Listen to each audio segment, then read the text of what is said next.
आरक्षण उठवून ती 3दा जमीन विकली गेली हे मला आज कळलं. अमृत कुलकर्णी कुठं आहे असेल इथं, त्यानं सांगितलं मला. विकलेला व्यवहार माहित होता. म्हटलं किती 40-45 विकलं का? तर म्हटलं तो 80 लाख रुपये गुंठ्यानं विकलं.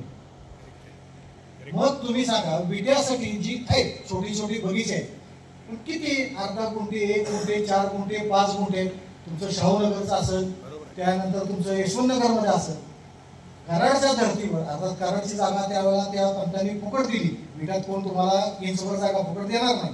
पण माझा एक फक्त महत्वाचा मुद्दा आहे, मी लेखी स्वरूपात दिला की विवेकानगरमध्ये साधारणतः 6.5 एकर जमीन आहे 100 वकिलांची.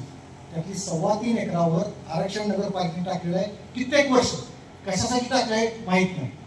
रमेश यांची जागा घेतली, तिथं घरकुल उभं केलं. घरकुलमध्ये काय आहे काय नाही माझा चेक ना काय मी बघतोय रोज. तर माझ्या घराशेजारी म्हणून म्हणत नाही, एवढी मोठी जागा पाहिजे कुठेही विट्यात तुम्हाला गावात मिळणार नाही. तलाव शेजारीच आहे. मी जाता तलावासाठी जे 2-2.5 कोटी आणले.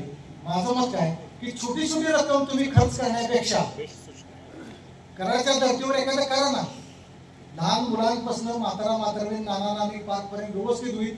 तिथनंच तुम्ही जर थोडं पुढे गेला तर तिथनं तुम्ही त्याच बगीचा बसणं तिथनंच तुम्ही बोटिंग करू शकताय.